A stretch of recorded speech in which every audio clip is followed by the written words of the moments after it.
같이 기도함으로 새벽기도 시작하겠습니다. 하나님 아버지 감사합니다. 오늘도 말씀을 듣습니다.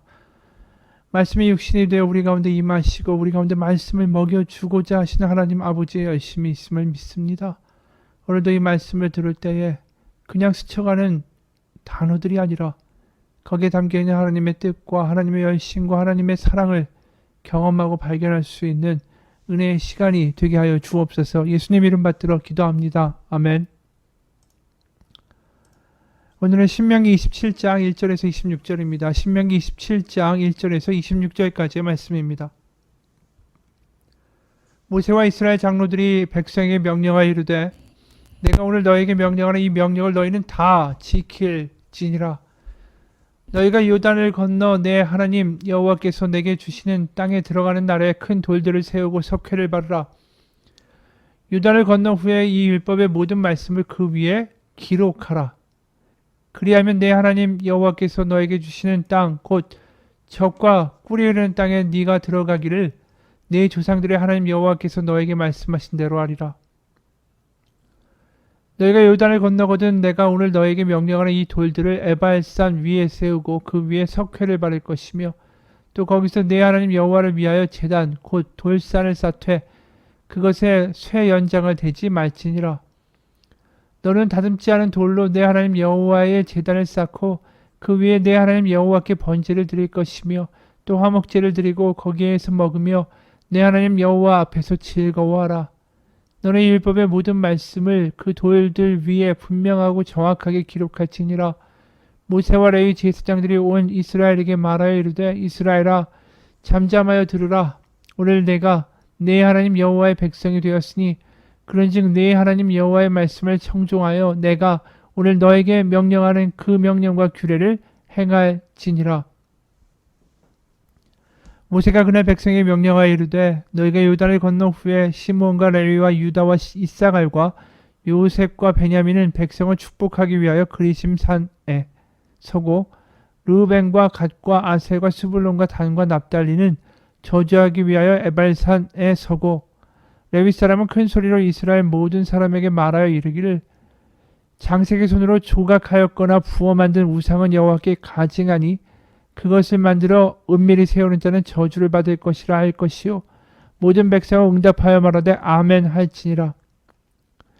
그의 부모를 경홀히 여기는 자는 저주를 받을 것이라 할 것이요 모든 백성은 아멘 할지니라. 그의 이웃의 경계표를 옮기는 자는 저주를 받을 것이라 할 것이요 모든 백성은 아멘 할지니라. 맹인에게 길을 잃게 하는 자는 저주를 받을 것이라 할 것이요 모든 백성은 아멘 할지니라. 객이나 고아나 과부의 송사를 억울하게 하는 자는 저주를 받을 것이라 할 것이요 모든 백성은 아멘 할지니라. 그의 아버지의 아내와 동침하는 자는 그의 아버지의 하체를 드러냈으니 저주를 받을 것이라 할 것이요 모든 백성은 아멘 할지니라. 짐승과 교합하는 모든 자는 저주를 받을 것이라 할 것이요 모든 백성은 아멘 할지니라. 그의 자매 곧 그의 아버지의 딸이나 어머니의 딸과 동침하는 자는 저주를 받을 것이라 할 것이요 모든 백성은 아멘 할지니라. 장모와 동침하는 자는 저주를 받을 것이라 할 것이요 모든 백성은 아멘 할지니라. 그의 이웃을 암살하는 자는 저주를 받을 것이라 할 것이요 모든 백성은 아멘 할지니라. 무죄한 자를 죽이려고 뇌물을 받는 자는 저주를 받을 것이라 할 것이요 모든 백성은 아멘 할지니라. 이 율법의 말씀을 실행하지 아니하는 자는 저주를 받을 것이라 할 것이요 모든 백성은 아멘 할지니라. 오늘 모세가 이제 이 이스라엘 백성들 출애굽 2세대가 가나안에 들어가게 되면 지금까지 이 신명기에서 설명했던 모든 율법의 사항들을 돌에 기록할 것을 주문하죠. 그게 3, 4절이에요. 요단을 건너 후에 이 율법의 모든 말씀을 그 위에 기록하라. 그리고 그 돌들을 기록해서 어디다 세우는 것입니까? 에발산 위에 세우라고 하죠. 4절입니다. 너희가 요단을 건너거든 내가 오늘 너에게 명령하는 이 돌들을 에발산에 세우고 그 위에 석회를 바를 것이며 그러니까 이 글씨를 기록할 때 석회를 발라서 하얗게 만든 다음에 평평하게 만들고 거기에 검은 글씨를 써서 분명하게 보여지도록 글을 쓰고 그 돌을 세우라는 것이죠. 그리고 그 돌을 세우면서 하나님 앞에 예배, 제사를 드리라고 말합니다. 5절에 또 거기서 내 하나님 여호와를 위하여 제단 곧 돌단을 쌓되 그것에 쇠 연장을 대지 말지니라. 너는 다듬지 않은 돌로 내 하나님 여호와의 제단을 쌓고 그 위에 내 하나님 여호와께 번제를 드릴 것이며 또 화목제를 드리고 거기서 먹으며 내 하나님 여호와 앞에서 즐거워하라. 율법이 바로 쓰고 들려지는 세상이 된다면 하나님을 사랑하고 이웃을 사랑하는 세상이 되겠죠. 그게 하나님을 사랑하기 때문에 드리는 번제로 나타나는 것이고 화목제를 통하여 거기에 나와 있는 제물을 하나님께 다 태워 바치는 것이 아니라 그 제물을 서로 나눠 먹으며 동네에 잔치가 벌어지는 거죠. 그래서 바로 율법이 지향하는 하나님의 사랑, 하나님에 대한 사랑, 또 이웃에 대한 사랑, 그것이 실제적으로 율법으로만 있는 것이 아니라 그 예배를 통하여 구현되는 모습까지 체험하는 자리를 만들라라는 것이죠. 그리고 그 자리에서 제사장은 이와 같이 선포하라고 말씀합니다. 9절 10절이에요. 이스라엘아 잠잠하여 들으라. 오늘 네가 내 하나님 여호와의 백성이 되었으니 그런즉 내 하나님 여호와의 말씀을 청종하여 내가 오늘 너에게 명령하는 그 명령과 규례를 행할지니라. 제사장이 이렇게 완전히 선포하는 건 뭡니까? 율법이 쓰여지고 기록되어 에발산 위에 서고 번제와 화목제를 드리면서 너희가 즐거워하며 하나님을 사랑하고 기뻐하는 백성이 되었으니 이제 하나님의 말씀이 들려지는 자들이 되었고 그래서 그 들려지는 자들로 하나님의 말씀이야 우리를 향한 하나님이 잘 되라고 하시는 말씀이구나. 우리를 선한 길로 이끌려는 하나님의 참뜻이구나. 그 마음으로 하나님의 백성답게 하나님의 말씀을 따르면서 살아가라 라고 제사장은 마지막으로 선포하라는 것이죠.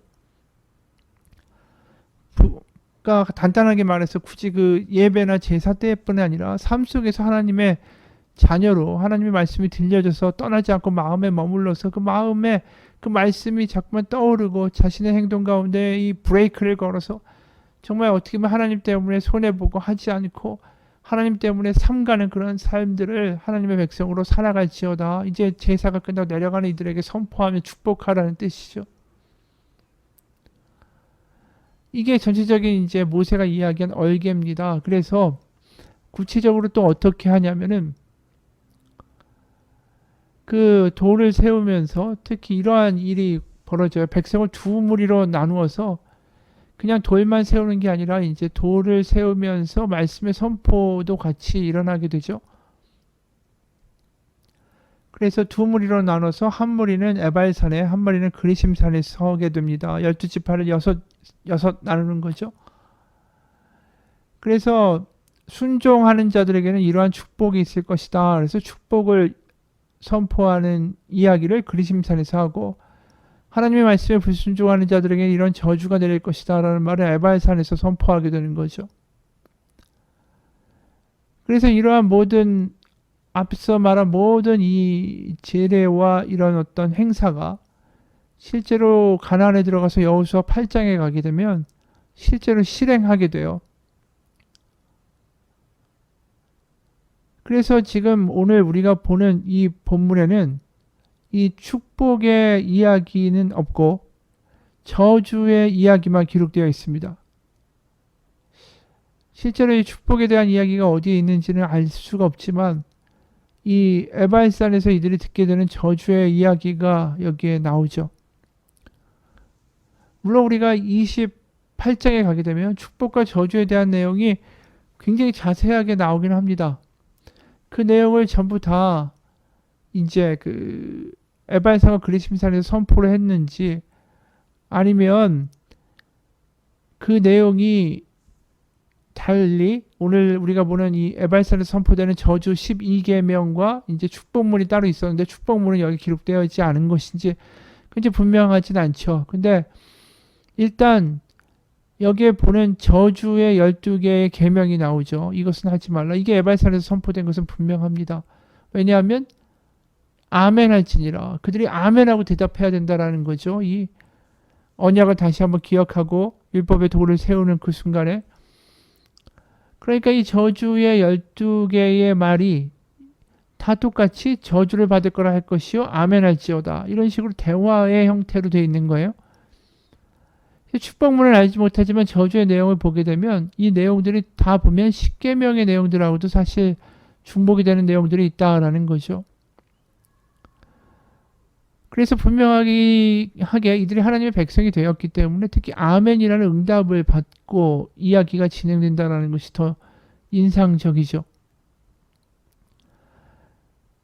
사실은 우리가 보게 되는 이 저주의 이 12계명 12개의 하지 말라 이제 저주를 받게 될 것이다. 또 아멘할지니라 이 문장이 사실은 이 12개가 왜 축복문이 없이 저주문만 기록됐는가에 대한 생각은 사실 하나의 힌트를 얻을 수 있는 것이 이 일이 여호수아 8장에 가면 실제로 실행된다라고 하지 않았습니까? 근데 여호수아 8장에서 이게 실행이 되는 데 있어서 어떤 배경에서 실행되고 있는가를 우리가 좀 주의 깊게 볼 필요가 있어요. 그러니까 여호수아 8장에 바로 앞에는 이제 뭐가 나오냐면 여리고성을 이들이 함락시킵니다. 여리고성을 자신들의 능력이나 군사력이 아니라 전쟁도 하지 않고 그 강력한 성곽을 법궤를 메고 나팔을 불면서 도니까 이 성벽이 무너졌어요. 그리고 이들이 굉장히 여기서 신바람이 나죠. 그래서 그 기세를 몰아서 아이성으로 쳐들어갑니다. 근데 아이성에서 완전히 패배를 맛보게 되죠. 그들이 가나안에 가서 경험하는 첫 번째 패전이었어요.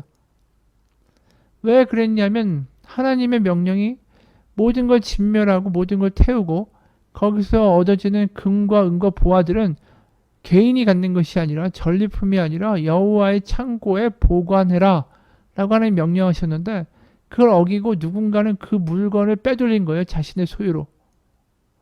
하나님이 그것을 금하신 데 분명한 이유가 있죠. 금이나 은으로 보화로 만들어진 대부분의 물건들이 어떤 거였을까요? 우상 신상들이죠. 그러니까 우상의 모양을 가지고 빚어서 금으로 만들고 은으로 만들고 금은 보화로 해가지고 갖고 있던 것들을 이스라엘 백성 중에 누군가가 여호와의 창고로 가서 그거 우상 숭배로 완전히 결연되어야 하는데 이 누룩과 같고 더럽고 전염병과 같은 이 우상 신상을 금, 은이라고 해서 이제 챙겨놓은 것입니다. 그게 아간이죠. 이게 사실 충격적인 사건이 될 수밖에 없었던 것이 하나님이 에덴 동산에서 아담과 하와가 하나님의 말을 안 들었죠. 따먹지 말라고 했는데 그것을 따먹고 하나님의 기대와 하나님의 어떤 그 앞으로의 계획을 다 흔들어 놓았던 것처럼 이제 또다시 하나님의 나라를 에덴 동산에서 실패했던 하나님의 나라를 가나안 가운데 세우고자 하셨고 40년 동안의 광야 가운데 이들이 빚어지고 이제 하나님밖에 없습니다. 하나님이 옳습니다. 하나님의 말씀이 들려지는 백성이 돼서 드디어 하나님이 하지 말라는 이야기를 하셨고 그러면 이제 하지 말아야죠. 아담과 하와가 했던 것과는 다른 방향으로 갔어야 되는데 가나안에 가자마자 하나님의 나라를 세우고자 하시는데 거기서 하나님의 말을 안 듣는 작자가 나타난 거예요.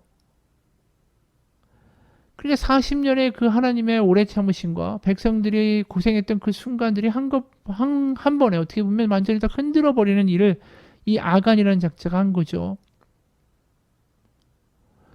그러니까 하나님의 말씀이 들려지지 않는 거예요. 오늘 우리가 읽은 율법의 선포의 핵심은 뭡니까? 이제 너희가 들려지는 백성이 됐으니 이 들려지는 걸 가지고 마음에 담고 너희 삶을 살아내기를 내가 바란다. 이게 너희를 위한 거야 라고 했는데 들어가자마자 하나님의 말씀을 안 들어버린 거죠.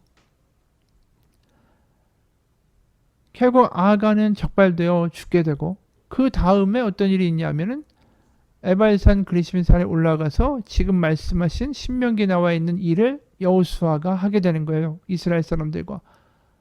그럼 그 당시에 다시 한번 중요했던 건 뭘까요? 하나님의 말씀을 절대로 가볍게 여기지 말라. 여기까지 너희가 겪고 보고 너의 조상들이 모두 다 했던 어려움들과 불평들과 그럼에도 불구하고 하나님 오래 참으시고 여기까지 너희를 이끌어 오시고 빚어 가셔서 어렵게 왔지 않니? 이제 하나님의 말씀이 들려지는 백성이 될 만도 하지 않니?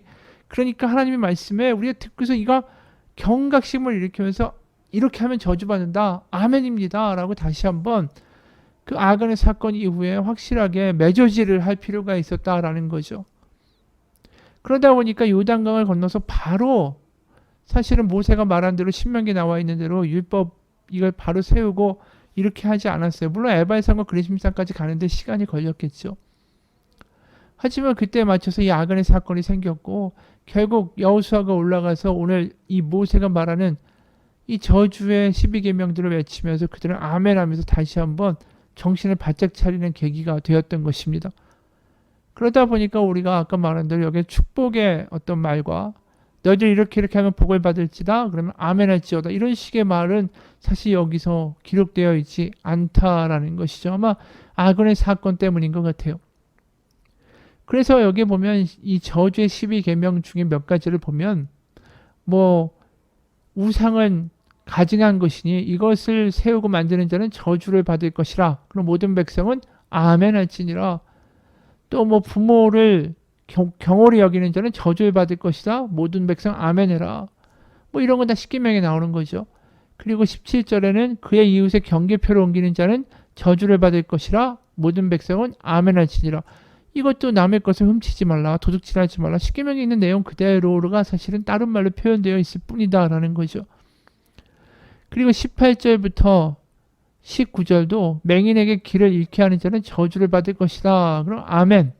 객이나 고아나 과부의 송사를 억울하게 하는 자는 저주를 받을 것이다. 모든 백성은 아멘 할지니라. 사실 이것도 다른 말로 나와 있는 것 같죠. 십계명과. 하지만 십계명의 전반부는 하나님 사랑, 후반부는 이웃 사랑이라는 면에서 본다면 이 구체적인 하나의 예고 사례이다라는 거죠. 이웃을 사랑하는. 그리고 20절과 23절에는 사실 십계명에 나와 있는 것과는 약간 거리가 멀어요. 왜냐하면 십계명에는 남의 아내를 탐하지 말라. 그 이야기를 좀 더 파격적으로 이야기하고 있어요.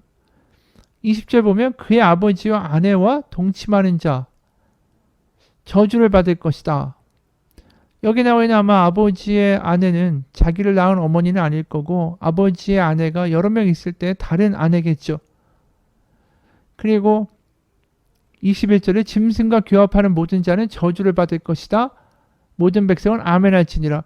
이게 지금 같으면 끔찍한 일이죠. 말도 안 되는 짓거리인데 그 당시의 고대 근동에서는 이 우상 제의를 하면서 짐승과의 어떤 이런 성관계가 실제로 있었던 적이 있었죠. 그러니까 이게 굉장히 우상 습관과 우상의 풍습과 이방의 풍습에 물들었을 때 하게 되는 짓거리라는 거예요. 그리고 22절 그의 자매 곧 그의 아버지의 딸이나 어머니의 딸과 동침하는 자는 저주를 받을 것이라 할 것이요 모든 사람은 아멘 할지니라. 장모와 동침하는 자 저주받을 것이고 모두 아멘 해라.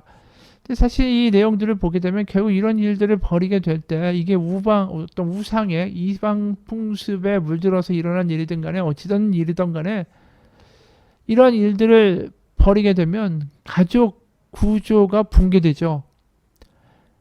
그러니까 사실은 이 땅도 가문을 통해서 이어지게 되고 가문에 아들이 없을 경우에는 그 형수를 취해서 아들을 낳아줘야 된다고도 이야기하고 그러니까 이 가문을 지키는 것이 율법에서 굉장히 중요한 거죠. 토지와 이 연결이 돼서 그래서 경제적인 질서가 그 가족 공동체를 연결하게 되고 그것이 결국은 서로 간에 가난하고 그러니까 부익부 빈이 일어나지 않도록 그 사회를 견고하게 받쳐줄 수 있는 하나의 토대가 되는 게 안정적인 가정의 경제와 그리고 어떤 윤리적인 모습이어야만 하는 것처럼 오늘 이러한 윤례 역시 결국 그 사회가 서로 사랑하고 서로 하나님을 사랑할 수 있는 그러한 세상을 만들어가는 데서 중요한 것들을 규정하고 있다라는 거죠.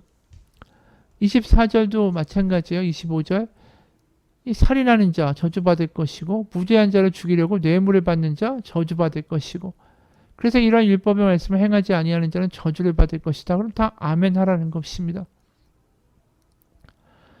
오늘 우리가 이것을 보면서 이런 생각이 들어요. 우리가 10계명은 익히 알지만 오늘 나와 있는 저주의 12계명에 대해서는 사실 익숙치 않고 그 내용도 사실 우리가 사는 현대적인 내용하고는 좀 거리가 먼 것 같이 느껴지기도 해요. 그리고 또 우리가 사랑의 하나님 아닙니까? 예수님이 십자가에서 우리를 위하여 죽으시고 부활하셨다. 그 사랑이라는 이야기를 하나님과 띄어서 생각할 수 없다라고 말하는데 사실 오늘 이런 내용을 보게 되면 저주를 받을 것이다. 아멘 해라. 이런 모습이 굉장히 우리 가운데 낯설게 느껴질 수도 있다라는 것이죠. 근데 사실은 이 아간의 사건도 그렇고요. 또 아간의 사건 이후에 이 선포되는 저주의 12계명이라는 것을 다시 한번 생각해 보면 결국 이것은 우리의 이기적인 욕구와 자신의 어떤 욕망이 죽어야 된다는 이야기하고 똑같아요. 그러니까 내가 원하는 대로, 내가 뭐 마음에 드는 대로 어떤 여자를 취하고, 내가 갖고 싶으니까 살인도 하고, 내가 갖고 싶으니까 남의 끔치기도 하고, 내 마음대로 살아가는 일들. 그래서 연약한 이들의 어떤 재판과 송사를 자기 마음대로 비틀어 버리고, 그러니까 자신이 느껴지는 대로 그냥 원하는 대로 내 욕망과 내 욕구가 기뻐하는 대로 모두 그냥 막 달려가는 삶의 모습이 사실 저주 12계명에 나와 있는 내용이다라고 말할 수 있는 거예요. 그러니까 내가 원하는 거 주는 우상을 내가 만들고, 내가 저 땅이 탐나니까 경계석 옮겨가지고 내 땅으로 내 힘으로 그냥 빼앗아 버리고, 나한테 유리한 재판을 하는 게 내가 더 가질 수 있으니까 약한 사람들 억울하게 재판하도록 뒤에서 손 쓰고, 그리고 내 마음에 드는 여자가 있으니까 내 마음대로 취하고, 내 욕구대로 그냥 움직이고, 그리고 누구만 없으면 내가 잘 될 것 같으니까 뇌물 줘서 누구 죽이라고 시키고, 이게 결국은 어떻게 보면 이기적인 자신의 욕구대로 극단적으로 달려가는 사람들의 모습이다라는 거죠. 이게 과거에만 있는 게 아니라 현대에도 너무나도 똑같이 벌어지고 있다라는 사실이에요. 결국 하나님이 이런 공동체를 무너뜨리는 것이 결국 이기적인 욕구고 이기적인 마음이고, 자신의 욕구와 뜻대로 살아가는 사람들이 결국은 모든 것들을 무너뜨린다라는 걸 분명하게 말씀하시는 거죠. 전에도 말했지만 하나님의 뜻이 이루어지는 게 아니라 나의 뜻이 이루어질지어다. 나의 뜻이 이루어지고 내 욕망이 성취되고 내가 원하는 대로 사는 것이 복일지어다. 이렇게 말하는 사람이 결국은 지옥으로 가게 되는 거 아니냐라고 말한 적이 있어요. 그러니까 예수님도 사랑에 만만하신 게 아니에요. 이기적으로 그 공동체를 붕괴시키는 모든 행위들에 대해서 화했을진저 저주하셨어요. 예수님도. 그 대상들은 바리새인들, 서기관들이었죠. 이 사람들이 결국 이기적인 자신의 욕구, 자신이 더 높아지고 사람들한테 존경받고 자신의 이권을 얻기 위하여 하나님의 이름을 팔고서 살았던 이기적인 사람들 아니에요? 바로 그들에게 저주하신 거죠. 화했을진저 7번이나 마태복음 23장에서 거듭 말씀하세요. 결국 오늘 저주의 12계명도 마찬가지예요. 우리 가운데 섬뜩하게 들려야 되는 거예요. 네가 이기적으로 살면 화가 있으리라. 너의 욕구만 쫓고 네 뜻이 최선이고 네 뜻이 옳은 거고 네 뜻대로 다 성취되고 네 마음대로 다 되고 이러한 세상을 살아가고자 한다면 너에게 화가 있을지어다.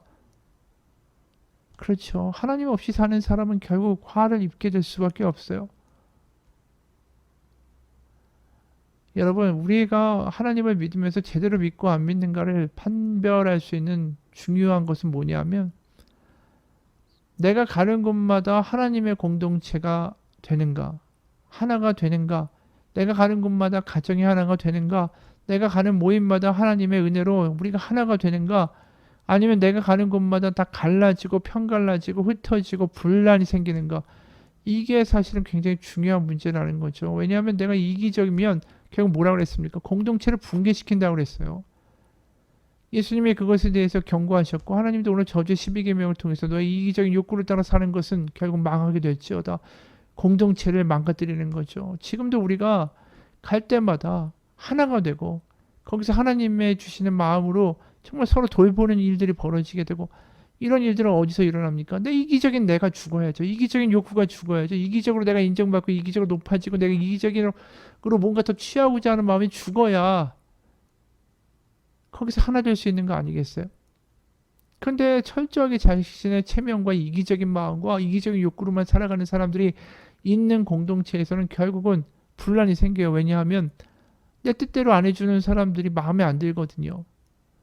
내가 원하는 대로 돼야 되는데 자꾸만 딴지 걸거든요. 그럼 헐뜯기 시작하고요. 뒤에 가서 뒷담화하기 시작하고, 그러면서 내 말 듣는 사람들은 옆에 두고 내 말과 잘 안 통하고 안 듣고 내 뜻대로 안 움직이는 사람들은 저 멀리 두면서 너는 우리 편이 아니야 라고 편가르기를 시작하죠. 여러분, 그래서 교회가 하나가 되기 위해서는 예수님의 마음이 돼야 되고, 우리가 다 십자가에 죽어야 돼요. 내가 죽고 내 안에 사시는 분은 예수 그리스도 한 분이시다. 이게 교회가 하나가 되는 길이라는 거죠. 이기적인 내가 죽어야 교회가 서고, 이기적인 내가 죽어야 가정이 서고요. 그래서 예수님이 이런 이야기 하시는 거 아니겠어요? 요한복음 12장 24절 25절. 내가 진실로 진실로 너에게 이르노니, 얼마나 중요하면 반복해서 말씀하세요. 한 알의 밀이 땅에 떨어져 죽지 아니하면 한 알 그대로 있고 죽으면 많은 열매를 맺느니라. 자기의 생명을 사랑하는 자는 잃어버릴 것이요 이 세상에서 자신의 생명을 미워하는 자는 영생하도록 보존하리라. 자신의 영광을 사랑하는 자, 자신의 욕망과 자신의 이익과 자신의 생각을 사랑하는 자는 결국 망하게 될 것이고, 그것이 죽는 사람은 많은 열매를 맺고 하나가 되는 공동체를 만들어내고 하나님의 나라를 창조하게 되고 그리고 하나님의 영생을 맛보게 될 것이다. 예수님의 이야기가 결국 오늘 율법의 이야기를 다시 하고 계신 것이죠. 같이 기도하겠습니다. 하나님, 내가 가는 곳마다 하나가 됩니까? 내가 가는 곳마다 생명과 웃음이 피어납니까? 아니면 내가 가는 곳마다 사람들이 피하고 내가 가는 곳마다 불평이 나타나고 내가 가는 곳마다 편가르기가 일어납니까? 하나님, 저 때문에 하나님의 나라가 임하는 역사들이, 우리가 가는 곳마다 하나님의 은혜가 흘러가는 일들이, 우리가 가는 곳마다 내가 죽고 그곳에 하나님이 사시는 일들이, 그래서 하나의 가정이 되고 하나의 교회가 되고 하나의 공동체가 되는 그런 하나님의 사람이 되게 하여 주옵소서. 예수님의 이름 받들어 기도합니다. 아멘.